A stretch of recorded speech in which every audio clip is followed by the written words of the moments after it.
I'm sick and tired. What the hell's that? I don't know. I think somebody's at the door. Hey, you can't even film stuff without people knocking. Well, that's the way of the world. Who is it? But don't start personally insulting me. Huh?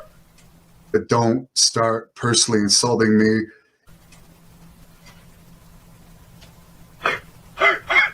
Hannibal! Oh, no!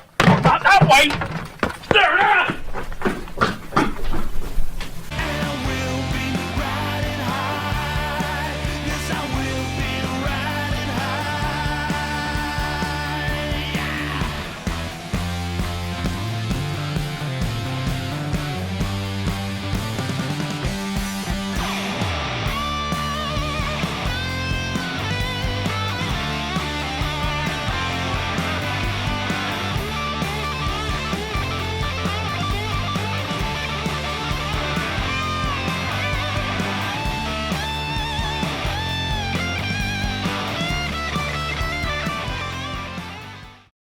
Welcome to Long Island's #1 pro wrestler and broadcast, Monte The Pharaoh, only filmed here out of indie music. We done. I'm kind of like watching you now. Like I never realized after 2 years all the things you do on the weird side. Things I do to the side. The weird stuff on the side. Little things mean a lot. Some good news straight out of the movies. Okay. Right? Straight out of the movies. Paisley Schultes, I think I'm saying that right. 4-year-old reported missing in 2019. Right. Found alive under a staircase, police say. Under a staircase. A girl who was 4 years old when she was reported missing in 2019 has been found. Police in New York announced Tuesday authorities they have discovered Paisley, under the staircase in a home under her non-custodial parents. What is a non-custodial? Good question, because I was asking the same thing. What does that mean? So a non-custodial parent, I found out. All right. That's a great question. Yeah, what is it? It's a parent who lost the rights to their child. Ooh. So wouldn't you think this is abduction. But wouldn't you think if that child went missing and you weren't might want to check. You might want to check the house, right, before 2022. Hey, nobody looked under the staircase. That's what happened. They searched the house high and low, but 3 years ago or 2 years ago when she first went, but they forgot to check under the staircase. And bingo, there she was. Did they hear knocking maybe under the staircase? How did how did this happen? Well, that kid's life's ruined. So So Pharaoh, your boy Hannibal. My boy Hannibal. Your boy Hannibal. How does he become why is it every time we have an enemy or some jackass? Hannibal's not really an enemy. You know. Do you really think Hannibal's He an knocked enemy? on the door last week. I'm not dealing with him. I ran for my life, and you ran right after me. You were right behind me. Yeah, like a fat whale, but that's okay. Do you know I used to be? If Another anyone fat doesn't whale? believe it, and you could confirm you were a this, hell of an athlete. I was a great running back. You were and fast as I was fast as lightning. You were fast as Not lightning anymore. back in the day. But anyway, he's at it again, kinda. Yeah. I don't know if right. everybody knows out there. Matt Granahan, the King of Connecticut, King of right? Connecticut, right. Was on Hannibal's show talking about his possible role in Ric Flair's latest divorce. Latest divorce. That's number 5 for Rick, right? So yeah. So Okay. he was actually on one of our shows, Mr. King of Connecticut. Yeah, that was the dungeon. In the dungeon. Yeah. This guy goes on to discuss that he communicated with Flair and sent him pictures of women, and Flair's wife saw it. Then Flair asked this dude, that he needed to call his wife Wendy and say, "Hey, It was sent I by was mistake. sent by mistake," which I don't think Wendy would have fell for anyway. Oh, I believe you, Rick. You're such an angel. And then later on, he talks about how, he shows screenshots of Flair cursing him out. Right. And then he later says that him and Wendy are going out for drinks. Oh, so he's poking the Flair. Get it? Not poking the bear. He's poking the Flair. Poking the Flair. That's- Congrats to KO, and I think this is really good for the WrestleMania match versus Stone Cold, and also congrats to the Blood Hunter in his upcoming match at the Big Bill's Lumberyard. Was he wrestling himself? At Big Bill. He's wrestling Big Bill. No, he's wrestling the King of Connecticut. You know the King of Connecticut is a wrestler. He's too. going to wrestle the King of Connecticut. He's a wrestler, King of Connecticut. Did you know that? Isn't everybody? He's a part-time stockbroker, Okay. professional wrestler, Okay. actor, Okay. Hairstylist. Hairstylist. Hey, that's killer hair. Stone Cold Steve Austin versus Kevin Owens. Go. I refuse to believe this until I see this. All right. What is this official or something like that? Has it been officially? Because I refuse to believe Stone Cold's getting back in the ring until I see it. It's in Texas. Yes, it is. This is not the first time they've been in Texas for WrestleMania, bro. I think KO can carry him. I agree, but I'm not even sure Austin will need too much carrying if he's ready and in shape. Julian Arness says, I'd like to see Monty in a shoot against the King of Connecticut. Pharaoh would get demolished. No one wants to see that. Very nice, Julian. It's good to know that you're still out there hating my guts. F off. Okay, next. I love it. Can Stone Cold hold his own if he does wrestle? He's much older. Right. He wasn't the greatest wrestler to begin with. We all know this, right? Yeah. Great wrestler, don't get me wrong. He's a great in-ring performer. He's a great in-ring storyteller when he was doing what he was doing. No doubt. You know, as far as Austin goes, listen, if Austin decides somehow, I'm going to get back in the ring for the first time and actually have a match in almost 20 years, then he's going to be in shape. He's going to take it seriously. I don't think anybody's going to have to carry him. You know, I think if Stone Cold decides to do it, he'll kick just like he always did. He's still a big dude. I still wouldn't want to mess with him. You know what I mean? So I think he'll be fine. Hey, Phil says use foreign objects if you fight the King of Connecticut. I'd use them anyway. You know what? I'm going to officially say this. I will fight the King of Connecticut. Why? I got one more in me. You got one more? One more in you. In this old, raggedy, fat body. Can we use the old formula we used back in the day when you used to fight people? Don't you remember? It was always like slipping your foreign objects, that is true. Throwing your stuff, hit him with this, hit him with that. I didn't give Pharaoh, we got to weigh in for the people, and I got to hear what you have to say. The big news, Cody Rhodes, Brandy Rhodes, let their contract expire. Mm-hmm. Before you answer my question, I want you to listen to this. All right. Cody writes, I've had so many milestones, beautiful memories of this renaissance. Through sweat, blood, tears, literal fire, and all that. I left it on the mat. Everything pales in comparison to the final contribution. I was empowered to lead the company, the community outreach team.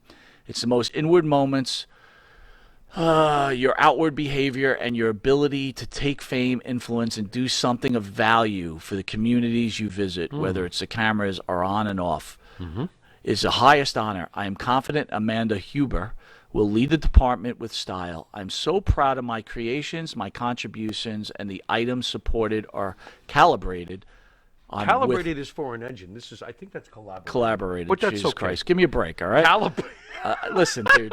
15-hour days at work. That's true. All right. I just had to know. With such wonderful professionals. Khan responds. Oh, here comes Tony Khan. I'm going to get sick. Cody and Brandy Rhodes were integral to the launch of All Elite Wrestling. Cody's ability combined with the boldness and his passion for the industry and his love for community outreach helped AEW deliver on our mission and give the fans what they needed for far too long. Something new, innovative, and lasting. Basically, really good stuff. Okay. So before you answer the question, is this real or is this fake? Is this a work or is he really leaving? I ask you this. Rhodes has deals with a TV show that's renewed. Roads to the Top, which is on TBS, I believe. Yeah, okay, fine. He's also Turner folks. Yeah. He's also got a show called the Go Big Show, which has been renewed. Go Big Show. Right. It's not the Big Show. Okay. All right.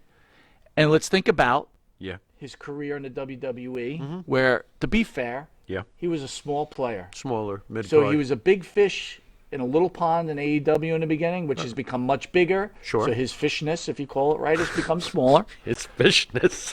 So now he comes back. If he comes back to the WWE, could you ever imagine him wrestling Roman Reigns, Jimmy Pharaoh? Break it down for the fans, please. All right. If this is a work, it is really treading on dangerously thin ice because you can only screw with fans so much. All right. If this turns out to be a work, I personally would never believe a single goddamn thing ever again, ever printed on the internet regarding what AEW is up to or what they are not up to. All right? So to me, it better not be a work because I would be really, really insulted. You know, you can swerve us, you could do this, you could do that, but this is just blatant if it turns out to just be a work. Now, as far as Cody going back to Vince, I think that that's very realistic. And no, not because I just see things with WWE sunglasses on, even though these are not WWE sunglasses. Look, his last name is Rhodes, okay? I believe that if Drew McIntyre, who went away and went through the indies and repaired in a lot of ways the WWE booking that he had suffered through with 3MB, et cetera, I see no reason why if Cody Rhodes returned to Vince McMahon's company, if they book him correctly, he could come back and fight for a world championship. Absolutely. He's a Rhodes, all right? So I've always wondered whether or not that could happen anyway.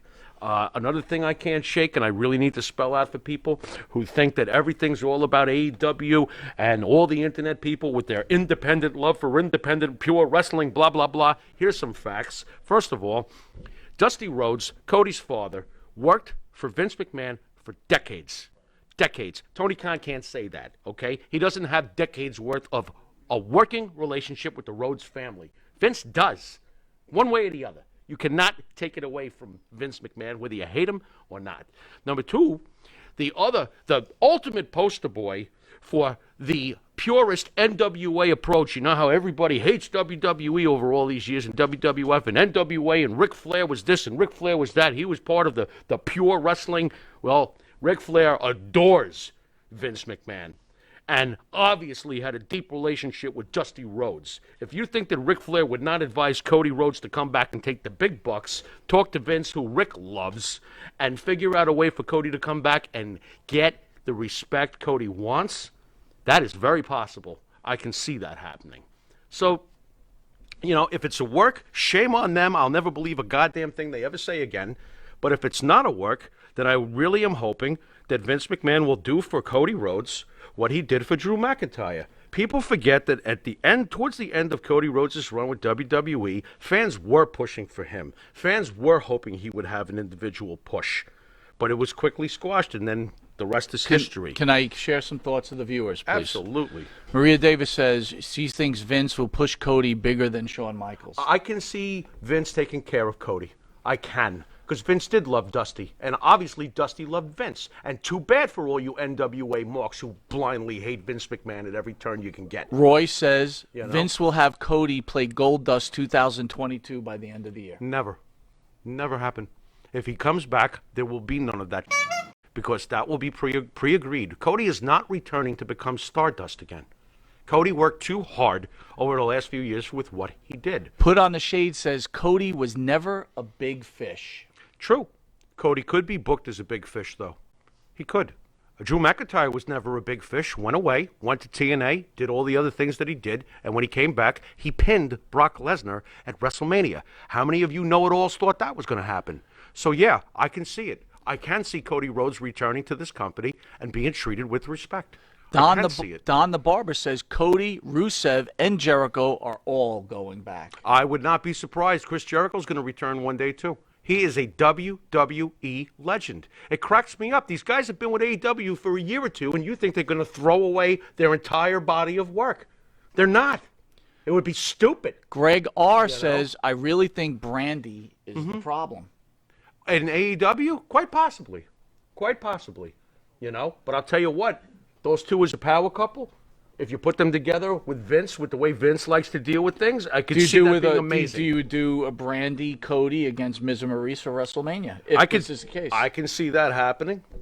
Maybe not right away. I don't see that. Maybe a year or two after Cody comes back, I could see something like that. And that hopefully is the furthest watering down that even happens if Cody returns. Marty Greenfield says Cody will take over NXT. Very interesting. Why not? I mean, Dusty's love child, wasn't it? Basically, he put so much work into NXT, you know? Tony Khan never wanted Brandy or Dustin as part of the deal in AEW. That I can't. How? That's interesting. That's possible. It is. It's possible. It's possible. Dustin apparently is happy. I don't know if you heard that. I'm staying. And by the here. way, all right, stay not there. to make this non-wrestling talk, but I Yeah. really want to get this in before we bring on our guest. Okay. So I hope everybody enjoyed the Super Bowl, but I'd like everybody to weigh in on this. Yeah. The biggest hit of the Super Bowl for commercial-wise, clearly in my mind. Woke up this morning, got myself a gun. Exactly. Was Sopranos. Meadow Yeah. running the gamut of the opening of Sopranos. Right. which Right. made me think, and I want people to really weigh in on this. Okay, Sopranos. Sure. I felt that this is a perfect chance for a reboot of The Sopranos. Well, in Meadow and AJ. And I could see either AJ's in the start of the show is running the family, and the family's considered a joke. Mm-hmm. Somebody else is running the family, and they're treating AJ like. Mm-hmm. And Meadow comes back, right? Clearly, we have to think that Tony was killed in front of her. Mm-hmm. So, which kind of gets rid of the idea that she doesn't believe in her father's way of living, because that might have changed her. She's been shell-shocked into thinking a different way about the things. whole first season is about Meadow taking over the family, almost Godfather-esque. Right. This is a home run. You know, it's amazing. I got this scene in my head that the very first episode starts with what happened after Tony was murdered is that Paulie somehow took over the family. So I got the reboot. Gotcha. Paulie's on his deathbed in the hospital, and he's passing the torch to Meadow, not to AJ. Wow. Whoa. Do we got some juicy going on here? Now, are you watching that? I would be watching that. Are you kidding me? Of course I would. What are you guys out there, if you're Sopranos fans, what do you think? Would you be watching Meadow as the head of the Sopranos? Why the hell not? Stinger says AEW's the Titanic. Cody jumped off it. That could very well be. Maybe Cody was talking to the accountant at AEW, because every week they're signing another guy for $1 billion that they're not going to be able to squeeze into the card. So Davio Red said David Chase says no chance for a reboot. That's a shame. Well, David Chase is like 78 years old. Right. I don't know why David Chase wouldn't hand over that to somebody else. Well, it's going to be handed over one way or the other. Someone's going to get. But you can't just take it, I don't think, right? No, but I'm sure someone's going to get some sort of legal control of it after his passing. You know, Davio, if that's what he said, he's really losing a real opportunity here. People were excited over a car commercial. Right. I know I was. Yeah. I was like glued Yep. to that commercial. Yep. So you're really doing a disservice to the people. We want to welcome our new show, Wrestling Rewind, with the host, Angel Amoroso, and Iron Man Tommy Cairo. Thank you guys for joining us. How are you? Oh, there you are. What's happening? Hey, What is up? hi. How you guys doing? Good. Hello. So we finally get to meet each other kind of in person, right? At least over the Somewhat. computer. I am known in professional wrestling mostly as the Virgin Princess Angel, and that was a gimmick that I had in ECW later in life when I was about 19 years old. I began wrestling with Joel Goodhart's Wrestling Radio fan club, and we traveled on the road with several different wrestling promotions, from the NWA and UWF, even as far as Memphis, to go see USWA wrestling. So kind of started out with the Wrestling Radio traveling group, and worked my way into, I was a ring card girl for Larry Sharp and Dennis Carluzzo, who were promoting in the area. And I also did some, some timekeeping and ring announcing, and, so just a few jobs here and there. When I was I started when I was around 13 or 14 years old. And by the time I was 15 years old, I had worked a huge show that was a benefit for my friend Tom Robinson, who was very sick at the time. And Larry Sharp and Dennis Carluzzo promoted that show. I was 15 years old at the time, and I managed Cloudy from, he began WWF actually after that. He was a guy from the Monster Factory. So I worked for Larry and Dennis for a little while. And then I debuted for ECW in 1993 in Super Summer Sizzler Spectacular, in an incident where I got my top ripped off, if anyone could recall that. And shortly after, there was an incident with Tiger, Peaches. They had a cat fight. It's called Cat Fight Uncut, so people could look that up and check it out if they wanted to. And then I went on to wrestle as a singles wrestler in ECW, Ultra Clash. I was wrestled against Sherry Martel in a battle royal. And then I became a manager for Rock and Rebel originally, but then moved on to manage Gene Douglas as the original head cheerleader in the original Triple Threat. I also managed Curtis Hughes.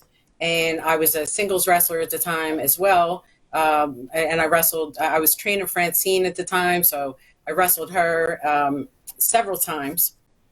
And I took, let's see, I got my top ripped off at the arena in front of a massive amount of people, so people knew me for that.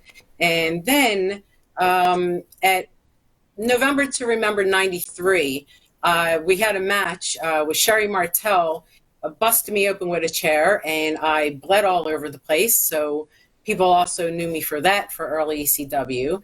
And, following that, I did battle royals and swimwear competitions and whatnot until, let's see, I got choke slammed. I was one of the first girls to get choke slammed. I was 18 years old at the time, managing Shane Douglas when that happened. And from there, I moved on to manage the Iron Man Tommy Cairo as the Virgin Princess Angel, where we had feuds with Tommy Dreamer and Cactus Jack.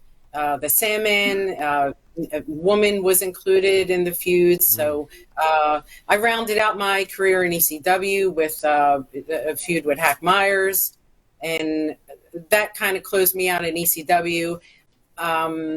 In about 2017, I had some issues where things kind of got around the internet, where I protested some Mick Foley at a book signing, and that was about the last thing I had done wrestling wise. I've been a fan of pro wrestling since I was 8, but what really sparked around that time, no, actually, I've been watching for about 2 years.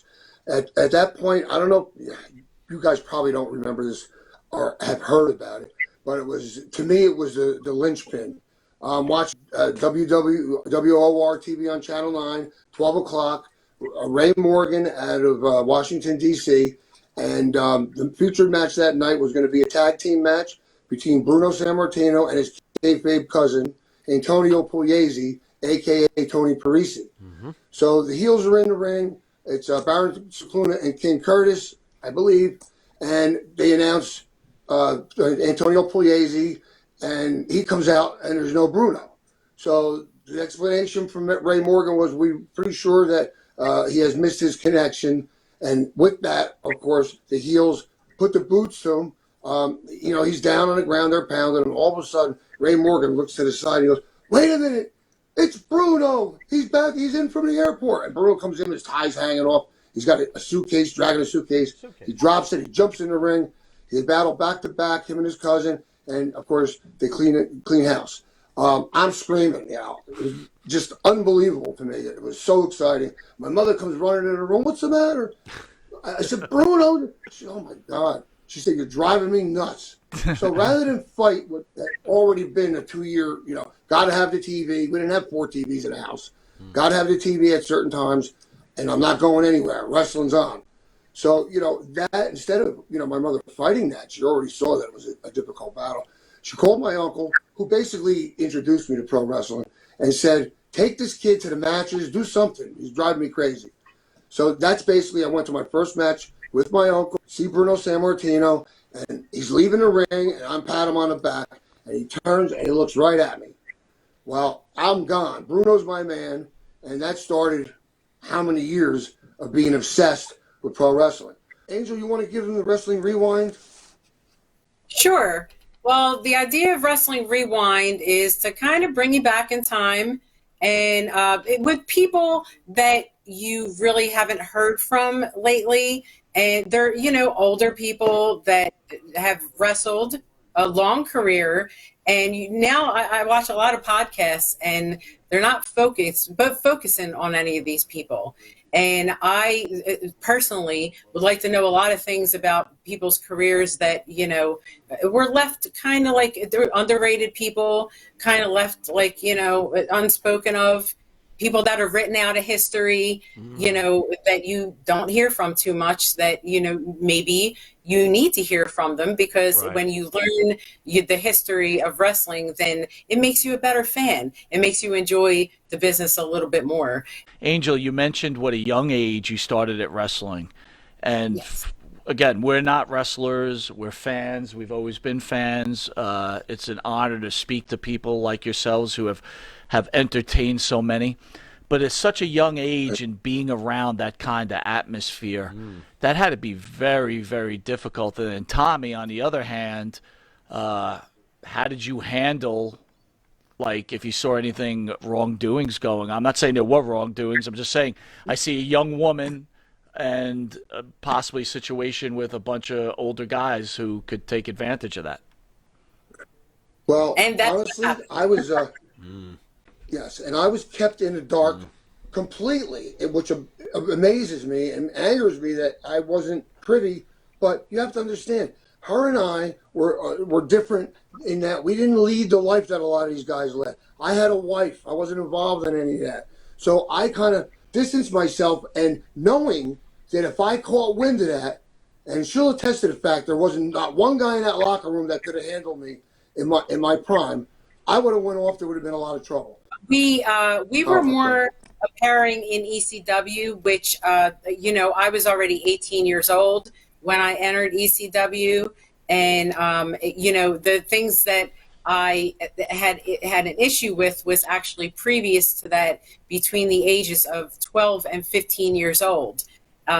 So those were that was kind of an issue for me. And I was taken advantage of a lot in the business between those ages, because I traveled with a group that a promoter put me with to travel for the NWA and WCW. Later on, frequenting WWF also. I traveled with, truthfully, a group of groupies, and that was pretty much my childhood in wrestling, was to service 20 plus wrestlers in my teenage years. So as far as you wanted to know why I protested Mick Foley, is because I think he's a hypocrite for trying to be some kind of representation for a rape and incest organization or network, and say that he's holier than thou when he had sex with a 14 or 15-year-old girl. So that's the issue that I have with Mick Foley. I don't plan on making that a focus of Wrestling Rewind or Wrestling Archives at all. People don't seem to, take well to the story.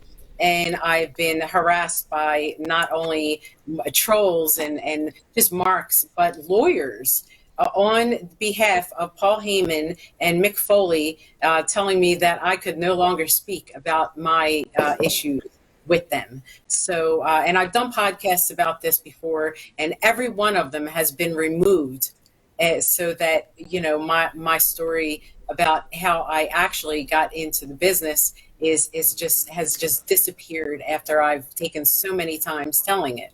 So, not letting it bitter me right now, but it would kind of be nice if at one point people would just listen.